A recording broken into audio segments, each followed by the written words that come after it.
Le musée des civilisations noires abrite depuis ce matin une exposition consacrée à Léonard de Vinci, une expo de reproduction qui célèbre les 5 siècles de la mort de l'artiste italien.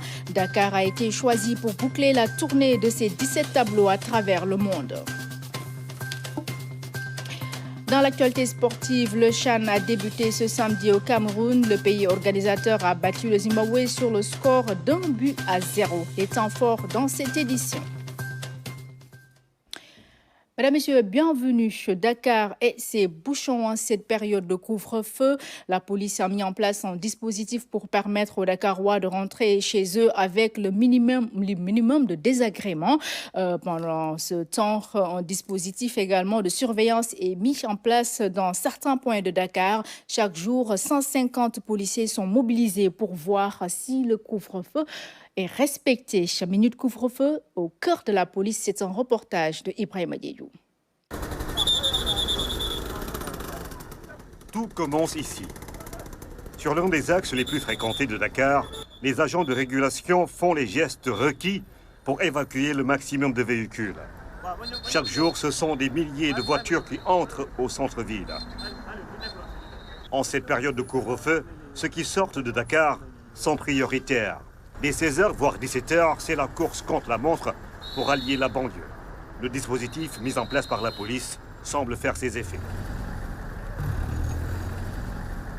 Vers 19h, en ce jour de vendredi, la plupart des automobilistes sont sortis des bouchons.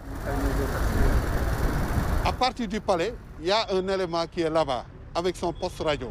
Il y a un élément à Félix-Faure et progressivement à la place de l'Indépendance, à l'hôtel de ville, au rond-point de la gare, au rond-point Frétiling, à Malick Sy autoroute et sur le long de l'autoroute.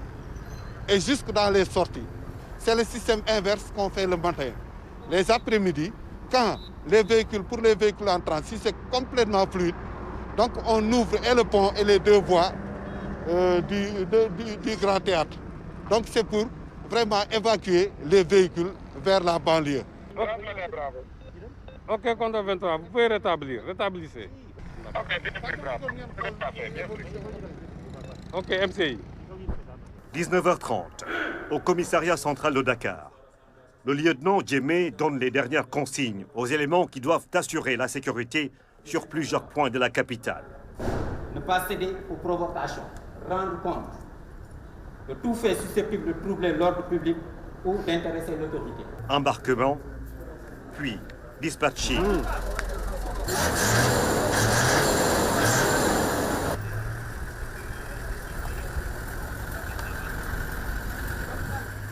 Quelques minutes avant 21h, le commissaire central El Hadj Dramé surveille, à partir des écrans installés dans son bureau, les derniers mouvements dans des quartiers très habités.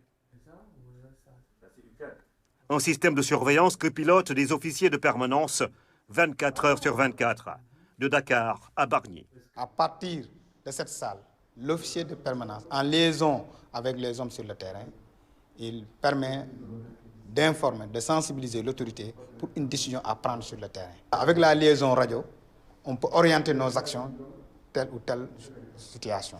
L'heure du couvre-feu a sonné. Au rond-point de Colobane, l'un des principaux points d'accès à Dakar, le commissaire Dramé, réputé homme de terrain, assiste au contrôle des voitures. Quelques retardataires dont le sort sera scellé plus tard. Immobiliser le véhicule, voilà. Vérifiez la carte. Voilà, c'est un médecin. Même scénario au rond-point Casby des Parcelles Assainies. Certains hauts cadres de l'administration n'échappent pas à la vigilance des policiers. À part ces quelques interpellations, tout se passe bien. Près de 1000 agents sont mobilisés et se relayent selon les jours. Depuis le début du couvre-feu, plus de 500 personnes ont été interpellées. Les patrouilles sont effectuées continuellement tard dans la nuit, avec, par endroits, des hommes en civil ou suffisamment armés. De 21h à 5h, soit 8h, la police veille au grain, malgré le froid de ces derniers jours à Dakar. Policières et policiers gardent le cap. Dès les premières heures de l'aube, le dispositif est levé. Les Dakarois peuvent circuler tranquillement et vaquer à leurs occupations. 18 heures de liberté pour faire le maximum de courses. À la fin du couvre-feu, le commissaire Dramé affiche sa satisfaction. RAS, rien n'a signalé à Dakar. Les minutes du couvre-feu au cœur de la police, un reportage de Ibrahim Diédhiou. Et puis cette visite de courtoisie de la ministre du Pétrole et des Énergies auprès de quelques foyers religieux, Sophie Gladimar s'est rendue chez le khalife de la famille omarienne, chez les Layènes et chez l'archevêque de Dakar. Un déplacement bien apprécié chez les religieux. C'est un reportage d'Anaïs Nianyamane. Fierté et satisfaction, des sentiments partagés chez les chefs religieux. La visite de courtoisie du ministre du Pétrole et des Énergies est un moment d'échange fructueux. Première étape, le domicile du khalife général de la famille omarienne. Nous avons confiance en vous et nous allons prier pour votre réussite. Les attentes sont nombreuses avec l'apparition du pétrole au Sénégal, que Dieu accompagne notre pays. Ensuite, cap sur les Layènes. Ici, Madame le ministre est reçue par le fils aîné du khalife. Vous avez mis en place des organisations qui protègent nos biens et qui vont protéger les générations futures, ce qui aura un impact sur l'économie du pays. Que le bon Dieu vous assiste dans cette mission. Les badamiers et le foyer de charité du Cap des Biches ont été l'étape finale du périple de Madame Sophie Gladima. Cette belle visite que vous accomplissez, belle initiative effectivement de non seulement voir à travers le pays toutes vos installations qui permettent que la mission dédiée au ministère puisse être accomplie, mais aussi les hommes. Alors cette confiance-là qu'on vous a manifestée, que vous a manifesté le chef de l'État, nous la saluons. Nous vous félicitons, mais nous voulons surtout vous assurer de notre prière. Mais nous espérons qu'avec le secours de Dieu, nous serons libérés de la pandémie de la COVID-19. À ces différentes étapes de sa visite de courtoisie, Madame le ministre a sollicité des prières pour le secteur de l'énergie, avec les découvertes du gaz et de pétrole qui suscitent beaucoup d'intérêt pour le peuple sénégalais. Venir vous dire que j'ai besoin de vos prières, des prières pour cette charge que son Excellence le Président de la République a bien voulu me confier, qui est un point focal par rapport à l'émergence de notre pays. Mais ce qu'il veut également, c'est que tous les Sénégalais voient leur bonheur dans l'exploitation de ce pétrole. Et à ce titre, nous invitons toutes les sociétés pour leur dire par rapport au contenu local, ils ont des possibilités de pouvoir travailler dans ce domaine des pétroles sans être des pétroliers, parce que par rapport à la sous-traitance. Dans ces différents foyers religieux, des prières ont été formulées pour la réussite de sa mission, des prières également pour le Sénégal en cette période de pandémie de Covid-19. Justement, dans la lutte contre cette pandémie de Covid-19, l'aéroport international Blaise Diagne a reçu une certification sanitaire. Cette distinction rassure les voyageurs sur la sûreté de l'aéroport et de ses installations pour vaincre cette pandémie. Ce programme de certification conçu par le Conseil international des aéroports concerne 21 aéroports en Afrique. Les précisions de Awa Ndiaye. Le chef de l'État se félicite de la certification de l'aéroport Dakar-Blaise Diagne au programme d'accréditation sanitaire du Conseil international des aéroports ACI Monde. C'était lors du dernier Conseil des ministres. L'aéroport international Blaise Diagne offre une expérience aéroportuaire sûre à tous les voyageurs, surtout en cette période de pandémie de Covid-19.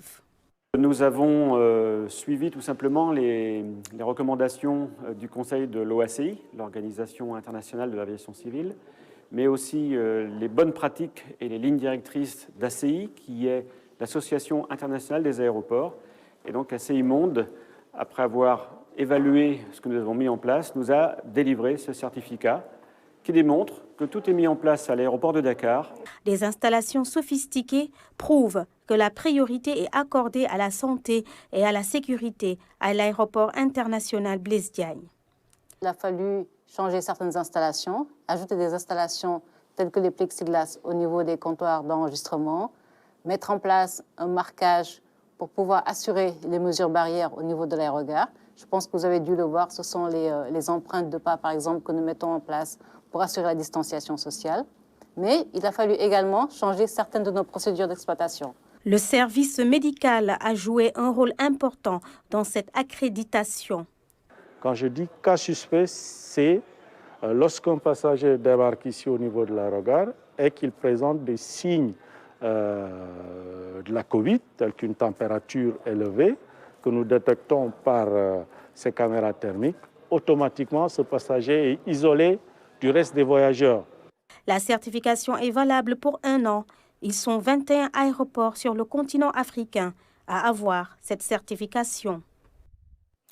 Tout en chacun a un rôle à jouer dans la lutte contre la pandémie de Covid-19.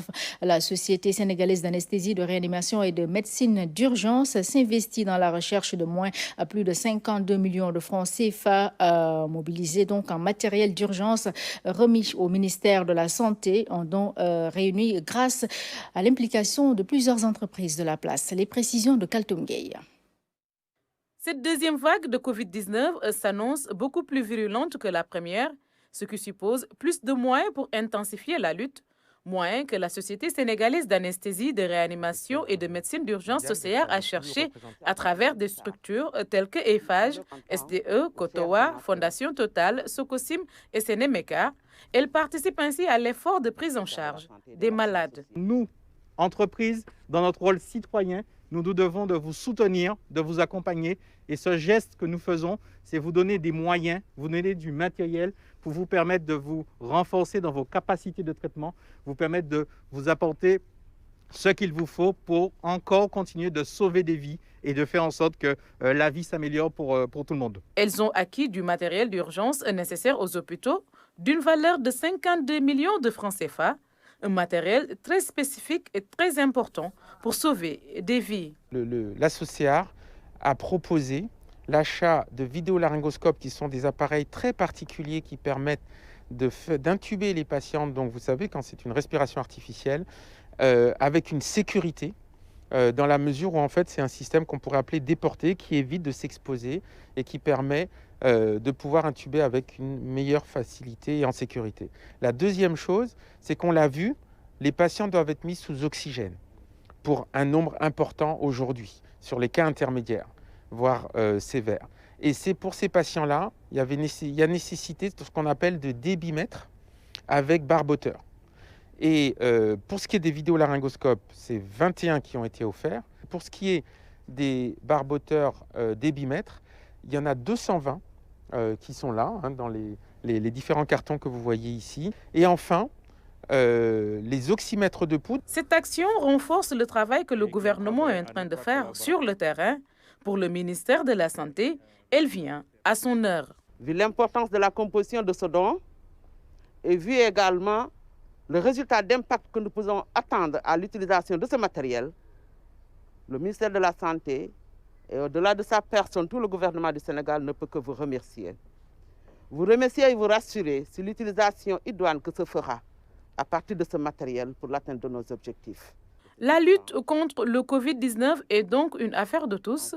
Ces entreprises donatrices l'ont compris et elles comptent continuer à apporter leur soutien pour limiter la propagation du virus.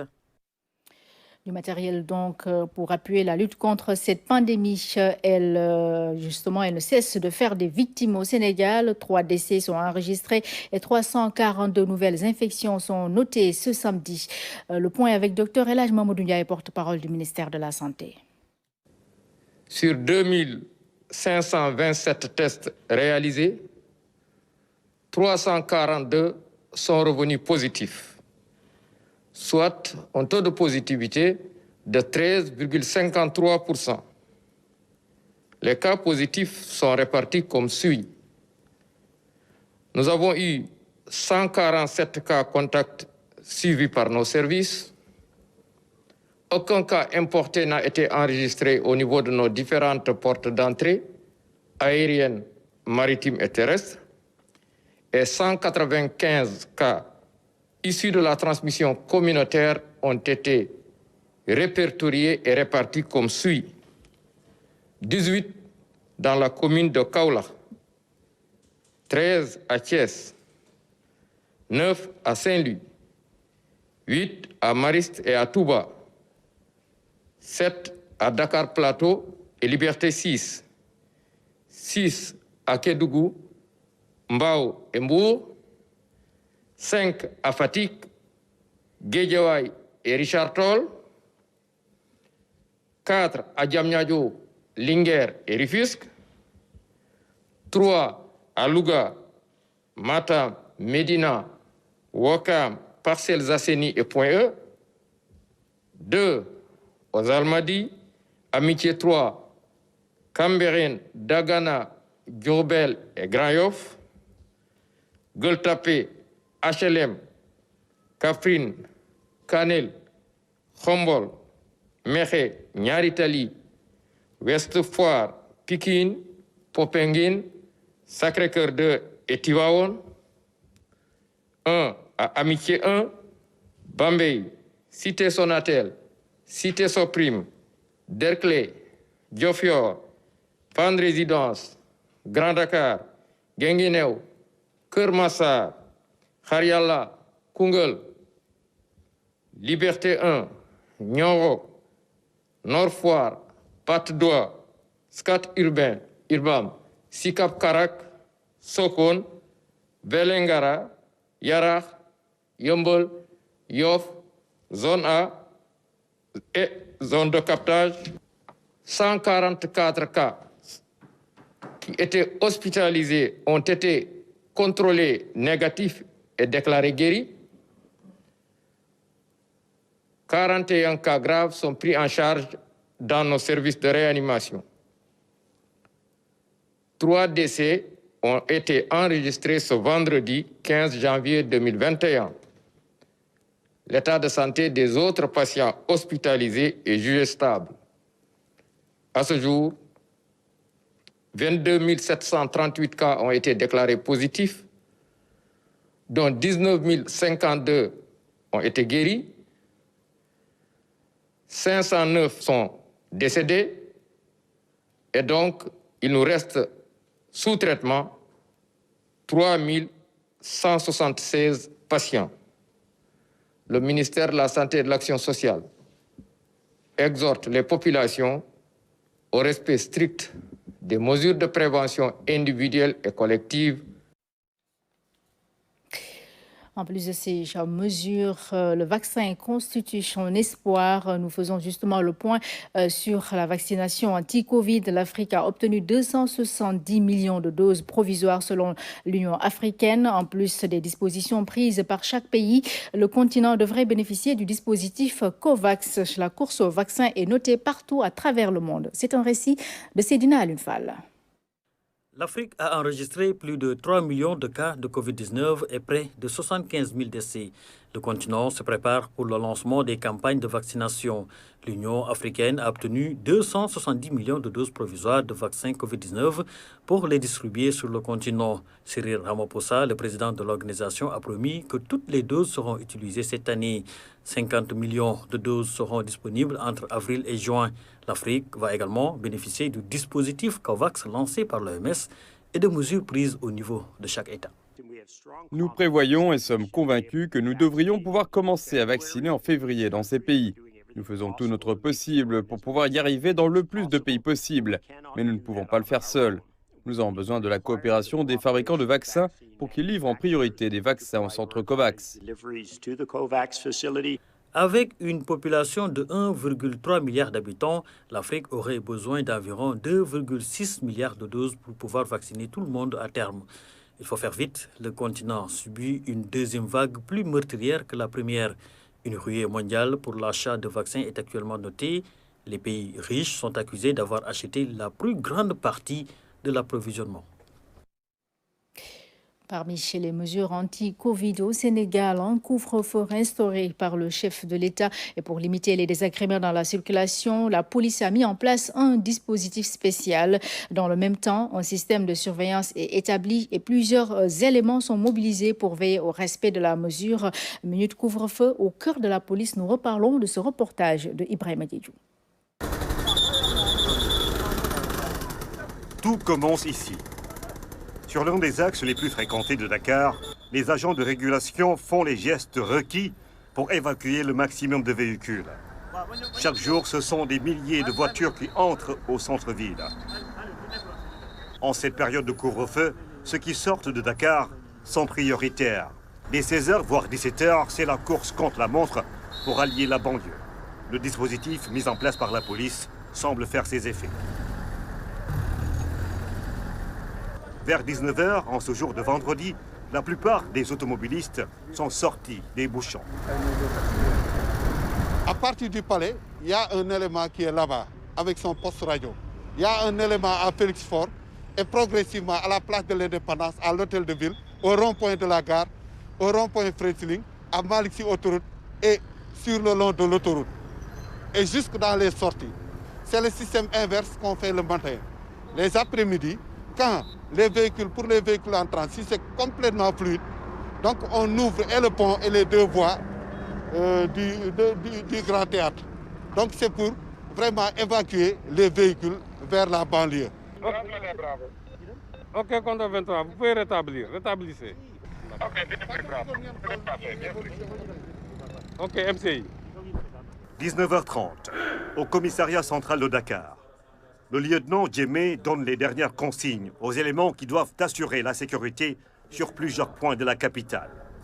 Ne pas céder aux provocations, rendre compte de tout fait susceptible de troubler l'ordre public ou d'intéresser l'autorité. Embarquement, puis dispatching.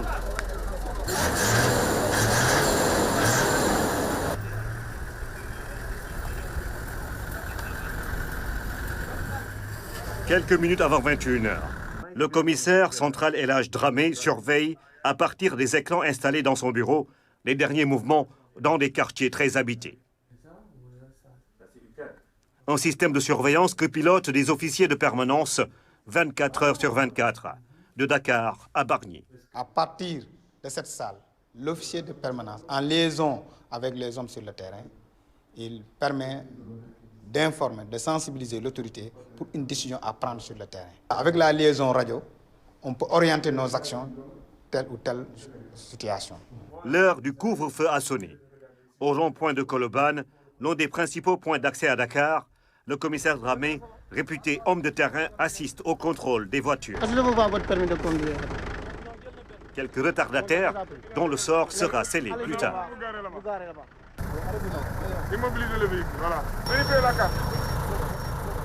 Voilà, c'est un médecin. Même scénario au rond-point Casby des Parcelles Assainies. Certains hauts cadres de l'administration n'échappent pas à la vigilance des policiers. À part ces quelques interpellations, tout se passe bien. Près de 1000 agents sont mobilisés et se relayent selon les jours. Depuis le début du couvre-feu, plus de 500 personnes ont été interpellées.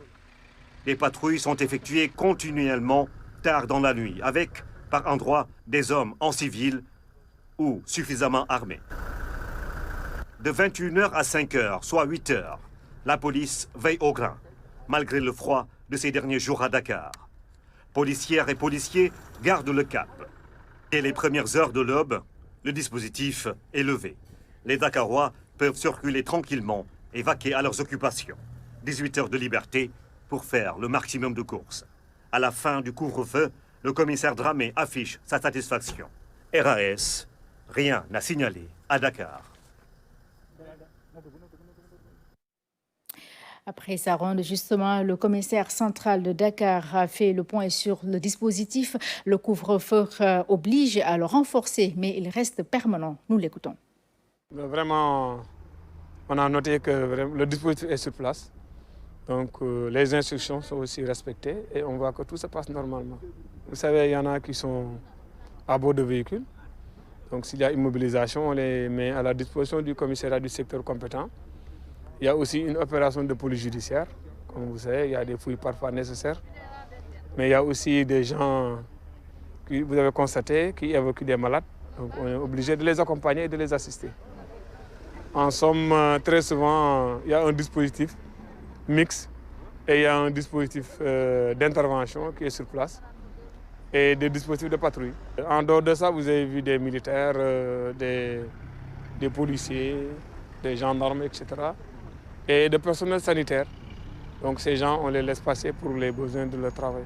Mais il faut d'abord noter qu'il y a un dispositif traditionnel, un dispositif qui est là même sans couvre-feu, le dispositif est sur place. Donc vous avez constaté ce dispositif et il y a un dispositif mis en place pour les besoins du couvre-feu. Mais le dispositif traditionnel reste sur place. Avant le couvre-feu, vous avez croisé les éléments de la compagnie de circulation. Il faut noter qu'il y a des secteurs et des responsables de secteurs. Donc les responsables de secteurs sont chargés de voir ce qui se passe et de coordonner. Le commissaire central se charge principalement de la coordination. Donc vous avez vu le commandant du corps urbain, il y a ici le commandant du groupement mobile d'intervention, le commissaire divisionnaire Masserine Faye. Vous avez ici le commandant de la compagnie, vous avez croisé le commandant du corps urbain. Et à Guédiawaye, il y a le commissaire central de Guédiawaye, à Rufisque, il y a le commissaire central de Rufisque. Et toutes ces personnes sont sur le terrain. Voilà les propos du commissaire central de Dakar recueillis par Ibrahima Diédhiou. Parlons culture à présent, je le disais en titre, le musée des civilisations noires abrite depuis ce matin une exposition consacrée à Léonard de Vinci, l'artiste italien mort voilà 500 ans. Cette expo dénommée Opera Omnia Leonardo, entendée par là expo de reproduction, célèbre donc les 5 siècles de sa mort. Dakar a été choisi pour boucler la tournée des 17 tableaux à travers le monde, une tournée qui a débuté en Éthiopie. Ousmane Garifaïa. Après Addis Abeba, Dakar célèbre le maître du pinceau italien. Dernière étape de la tournée Opera Omnia Leonardo, l'expo célèbre les 500 ans de la mort de l'artiste italien Léonard de Vinci. L'étape de Dakar s'ouvre ainsi pour sa part sur l'une des œuvres les plus connues de celui que l'humanité entière a élevé à la dignité de génie universel, cette scène qui traduit le dernier repas de Jésus. La scène est l'une des plus connues, où elle représente Jésus avec ses apôtres. Dans un moment mémorable où il semblait dire que l'un d'entre ces apôtres-là allait le trahir. C'est une œuvre qui existe dans le répertoire d'un couvent à Milan et sur un mur. Et nous voyons un peu l'intérêt de cette exposition-là qui est constituée d'œuvres reproduites selon des techniques particulières. Historique, 17 tableaux, dont le plus connu d'entre tous sans doute la Joconde, reproduit dans les mêmes dimensions avec des techniques particulières. Précision, travail au détail, respect des proportions. Le centre culturel italien n'a pas lésiné sur les moyens pour une reproduction exacte des tableaux. Opera Omnia Leonardo sont reproductions faites avec une technologie particulière parce qu'elles sont reproduites sur une toile avec une technologie, ils sont avec la lumière arrière. Ça veut dire que la lumière et la couleur du tableau réel sont reproduits avec cette technologie de lumière. Donc le principe, c'est qu'il y a 2 lumières. Il y a une lumière blanche et une lumière jaune. Donc là, le tableau est éteint. Si j'allume la lumière jaune, vous constatez l'éclairage jaune et la lumière blanche, l'éclairage blanc. Ce qui nous donne un point optimal de rétroéclairage qui ne nécessite pas d'éclairage venant des spots. La raison pour laquelle on a un éclairage ambiant qui offre une ambiance un peu cérémoniale qui permet d'apprécier toutes les couleurs de l'œuvre. Avec cette expo particulière, Dakar et Rome exploitent ici un maillon important de la chaîne des relations bilatérales. C'est une exposition itinérante qui a fait le tour du monde pratiquement. Et je trouve que c'est très symbolique que l'exposition a commencé à Addis Abeba il y a 1 an. Après, elle a voyagé en Europe, aux États-Unis, même en Australie. Et l'avant-dernière étape a été Lyon, en France. Et avec Dakar, ça se boucle un cercle. Et donc, c'est la dernière étape de cette exposition itinérante. Une exposition tout à fait innovative parce qu'elle permet, disons, de voir au même endroit des tableaux qui sont dans les plus grands musées du monde. Voilà qui rajoute donc du crédit à l'action muséale du Sénégal. Et pour le directeur du musée Amady Bokoum, il faut absolument sortir des sentiers battus et oser voir grand pour inscrire en fait Dakar sur les palettes des plus grands musées du monde. Les œuvres que vous avez ici concernant Léonard de Vinci je crois, proviennent d'environ une quinzaine de musées. On n'aurait jamais pu, enfin, la plupart d'entre nous en tout cas, n'ont jamais eu la possibilité de faire ces 15 musées pour voir les 17 œuvres qui sont aujourd'hui présentées. Les informaticiens appellent ça la défragmentation. Et aujourd'hui, ce que nous sommes en train de faire, c'est créer les conditions à partir du numérique pour qu'on puisse retrouver en un seul endroit des œuvres qui sont pratiquement identiques au détail près, vraiment au nanomètre près de celles qui sont exposées dans les principaux musées au monde. Donc, c'est une très bonne chose et le musée va continuer dans cette direction-là. On va traiter de l'histoire de l'humanité des origines Toumaï, il y a 7 millions d'années, à aujourd'hui, en passant par la Renaissance, par exemple, quand on fait aujourd'hui un clin d'œil à Leonardo da Vinci. Avec cette expo, Dakar se voit confier ces 17 tableaux reproduits que les visiteurs pourront admirer pour un temps. Et pour les férus de l'art plastique, cette ultime étape du Sénégal restera sans doute un marqueur capital dans la vie du musée. En tout cas, ça vaut le détour au musée des civilisations noires. Parlons à présent de coopération décentralisée. La mairie de Pékin-Ouest a reçu la visite de l'ambassadeur de la République de Corée. Il a visité quelques réalisations de la commune et envisage d'accompagner des projets de la localité. Youssouf Kaba nous en dit un peu plus. Cette visite de terrain intervient avec l'ambassadeur de la République de Corée. Elle s'est terminée au centre de santé Dominique de Pékin. Une visite qui révèle tout l'intérêt que le partenaire du jour accorde au secteur de la santé. On a ciblé des domaines prioritaires de la commune de Pékin-Ouest. Le domaine de la santé, de l'éducation, mais aussi de l'emploi et de l'employabilité des jeunes et des femmes. Nous avons saisi une opportunité qu'offre l'acte 3 de la décentralisation, s'ouvrir pour mieux servir. Nous nous ouvrons à cette coopération décentralisée pour aller dénicher tout ce qu'on peut amener pour, en tout cas, accompagner la dynamique de développement économique et social de notre commune. Plusieurs projets sont en vue dans le cadre de la coopération. Cependant, il reste pour les différentes parties à définir les contours du partenariat et les niveaux d'implication. Une visite guidée pour voir de visu quelles sont les priorités que nous-mêmes nous avions dégagées. Donc on ne peut pas parler pour le moment de montant, puisque quand même il faudra d'abord qu'on identifie tous les projets, on élabore tous les projets, et dans le cadre des rencontres bilatérales, nous pourrons exprimer là-bas. Quand on fera maintenant le cumul de tous les projets proposés, on aura la somme et le modèle proposé par rapport au financement de ces projets-là. Des réalisations de projets structurants sont notées dans la commune de Pékin-Ouest. D'autres, par contre, sont attendues.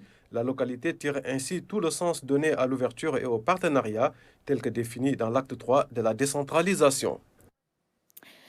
Direction le centre du pays, à Cœur Babou, dans la région de Kaffrine. Le premier bébé de l'équité a été fêté. L'initiative est du Puman qui veut pousser les femmes à fréquenter les structures de santé. La maman du bébé a été récompensée. Des cadeaux ont été offerts, mais aussi un budget pour le démarrage d'une activité génératrice de revenus. Claire Diop. Le premier bébé de l'équité est né ici au poste de santé de Cœur Babou. L'infrastructure est entièrement construite et équipée par le Puman. Nous sommes à Kaffrine, dans l'arrondissement de Katakel, à quelques encablures de la frontière avec la Gambie. Ici, l'accès universel aux services sociaux de base est désormais une réalité. C'est dans le cadre, effectivement, d'un programme, d'un large programme qui entre dans le cadre de la volonté du chef de l'État lui-même, d'impulser un développement communautaire, un développement inclusif qui ne laissera personne en rade. Et c'est dans cette même logique, pour consolider ces acquis de sensibilisation, qu'on a initié le bébé de l'équité. Et nous, on l'a appelé bébé de l'équité parce que c'est les bébés, une génération qui ont la chance d'être nés dans des maternités construites par les programmes d'équité. Pour des résultats probants, la stratégie du dialogue communautaire est déroulée. Aujourd'hui, la démarche a donné des résultats. Les indicateurs sont au vert. À l'image de Ami Komé, la maman du bébé de l'équité, beaucoup sont les femmes qui fréquentent le poste de santé. À travers ce dialogue, elle a pu quand même respecté ses visites et elle a même préféré de venir ici dans le poste de santé pour faire correctement son accouchement. Cette activité est le résultat d'une recherche-action qui consistait à évaluer les réalisations du PUMA au niveau de ces zones d'intervention. Ce qui a valu une recommandation donc de faire ce qu'on appelle un dialogue communautaire, où des professionnels de la santé entretiennent et échangent des points de vue sur la question. Impulser un développement communautaire inclusif, voilà l'objectif visé. Dans cette partie du pays, cette initiative du PUMA est largement appréciée. Le PUMA a relevé le défi en allant aussi loin au niveau des frontières, ici à Kër Babou, non loin de quelques des enclaves de la Gambie, pour vraiment célébrer les bébés de l'équité. L'appel est lancé aux populations pour le maintien et le renforcement de cette dynamique, aussi de suivre les bonnes pratiques. La délégation du PUMA s'est déplacée pour l'occasion jusqu'au village de Panchong 2 pour visiter la maman du bébé. Ami Collet a reçu des cadeaux pour l'aider à une prise en charge correcte de l'enfant, aussi un financement pour mener des activités génératrices de revenus. Sport football, troisième journée de la Ligue 1 sénégalaise. Djambar a été tenu en échec cet après-midi à Saly par le Jaraaf, score 1 but partout. Au Cameroun, le CHAN a débuté. Le pays organisateur a battu le Zimbabwe sur le score d'1 but à 0, suivant le résumé des 2 matchs avec Ibrahima Mboupa. Le match au sommet de la troisième journée de la Ligue 1 sénégalaise. Le stade Fodéwad de Saly a accueilli l'affiche Djambar Jaraaf, un centre de formation aux prises avec un club traditionnel. Ce sont les Jarafois qui se signalent les premiers. Une ouverture du score signée Amirou Kanté en première période. Djambar a égalisé à la 49e minute grâce à Djibril Mbow. Les deux clubs se sont quittés sur un score de parité. Djibril Mbow qui égalise tout de suite après à peine 3 minutes de jeu. À plus de 4000 km du Sénégal, l'heure était à la fête à Yaoundé au Cameroun. Une cérémonie d'ouverture du CHAN, tout feu, tout flamme. Toute la richesse culturelle du continent mise en valeur, le stade Ahmadou Ahidjo a vibré au rythme de la passion du football, le temps d'une après-midi.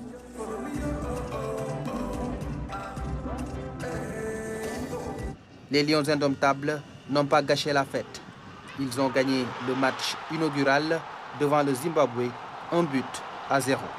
Une réalisation de Salomon Banga à la 72e minute. Un succès qui lance la compétition du pays hôte, poussé par son public. Voilà, ainsi se referme cette édition. Mesdames, Messieurs, merci à vous d'avoir été au rendez-vous. Vous pouvez également nous suivre sur nos différentes plateformes digitales. Très belle soirée sur nos antennes.